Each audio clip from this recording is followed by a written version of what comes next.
Well, so many Americans are struggling with high prices for just about everything this holiday season. President Biden making this declaration while calling into the Macy's Thanksgiving Day Parade. What's your message to the American folks on this Thanksgiving Day? My message is, after 2 years, you're back. America's back. There's nothing we're unable to overcome, Al. Well, those comments come as the president and his family spend their Thanksgiving holiday at a billionaire's compound in Nantucket. Now, that led Republicans to slam him as out of touch, and he's not the only one. Progressive Senator Elizabeth Warren got torched on Twitter for claiming to know the real reason for inflation, tweeting this: "Wondering why your Thanksgiving groceries cost more this year? It's because greedy corporations are charging Americans extra to keep their stock prices high. This is outrageous." Steve, I want to talk about the president first. He is right to say that Americans can overcome everything, but I think there's a lot of people out there that would say America would be back a heck of a lot faster if he just got out of the way. When you think about the increased unemployment benefits and the eviction moratorium that kept people out of work and flooded the country with all this money, and look where we are right now as a result. Absolutely, Carly, because Joe Biden's policies have put us where we are today. You know, over the last couple of months, there have been supply chain issues. The job market has been really tricky. It's really hard to get somebody to go to work these days when they're sitting on a bunch of cash that they didn't have a year and a half ago. And suddenly all these people are deciding, you know what, I really don't need to work until that money runs out. And so a lot of the businesses that would love to be open and fully employed simply can't do it. But here's the thing, Jen Psaki told our White House correspondent a couple of days ago, when it comes to the price of, for instance, turkey, I don't know if, she said, Peter Ducey, I don't know if you've ever cooked a turkey, but a turkey's only $1 more. But when, having gone to the grocery store a couple of times this week, it's not just the turkey is $1 more. And trust me, our turkey was more than $1 more.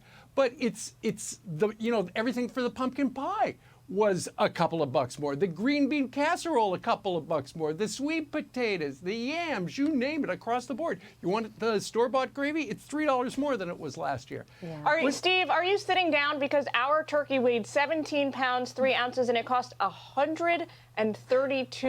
That is outrageous. What is that? That is outrageous. What is that turkey made out of, Jillian? Are there diamond earrings Is it made of unicorn meat? We went What to is a it made out local of? butcher. I was like, I didn't even know what to say when they rang me up at the till. Jillian, do you go to the Gucci grocery store? Because I've never heard of a $175 turkey. No, $132. Wow. Steve. God bless that's better. Well, Jillian, I hope it was all dark meat, because that's the best kind. Sorry to interrupt. I just had to share that with you guys. Listen, Jillian, first of all, I'm so glad to see you back on TV. Your baby is so adorable, I could scream. President Biden did make a speech earlier this week, and his message on the economy was, I'm on it. I got it. Don't worry. When it comes to the rising gas prices, we're going to unleash 50 million gallons of gas from the Strategic Petroleum Reserve. And when it comes to the supply chain issues, ports are going to be open 24/7. The problem is that neither of those things really address the issue. And the bigger problem for him is I don't think he has said anything that has.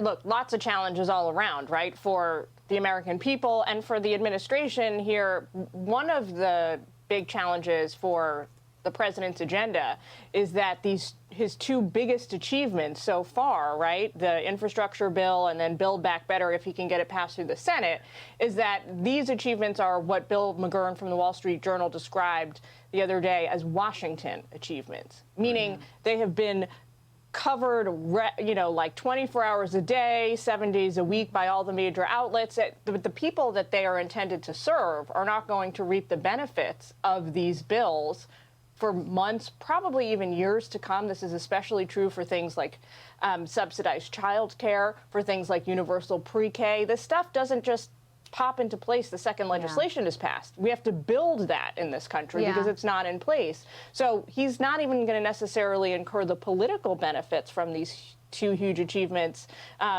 coming up in the midterms, just a year away. No, that's such a good point. Morgan, you obviously worked in the previous administration, not on the economic front, but you're an all-around smart person. So do you have any idea of how to make things better? how to make things better on an economic front, or just take a stab at this topic in any way you want. Well, I think that it's looking at what the average American is going through and really having some empathy for it. I mean, we saw the same sort of attitude in Afghanistan, which is, we're getting out no matter what, we don't care. And now we're seeing high rates of suicide amongst our veterans and especially amongst our special forces.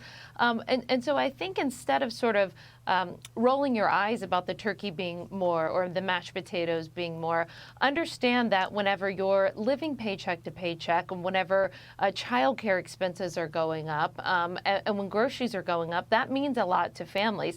And sometimes maybe the administration can't fix everything, but I think having some empathy for what families are going through, especially the many single parents around the country, that would go a long way. And you have to be realistic about the problem. People aren't stupid. So they were first told inflation wasn't real, then they were told inflation was transitory, and then finally now they're being told inflation is good for them. Well, I think the American people are pretty smart people, and they understand what the high cost of gas and food and things in their everyday life, what that means. So you can make the case to the American people that the infrastructure bill and that Build Back Better and that all these things are actually in their best interest if you don't talk down to them and pretend that they're like stupid and that they don't understand what inflation is. They get it. They check out at the grocery store. They get it. And Margaret, I'm so glad that you said that, because Dr. Sapphire, President Biden posted a tweet, and part of the tweet says, "We also passed the bipartisan infrastructure law, which is going to make it easier for businesses to move goods and reach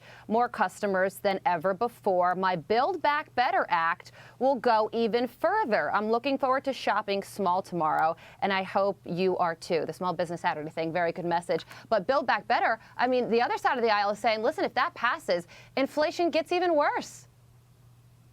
Well, Carly, we can build back better, but build back better with what? We're not going to have anything. And when he keeps saying that America is back, well, this is not the America that most people remember. And I can tell you, it's probably not the one that most people want.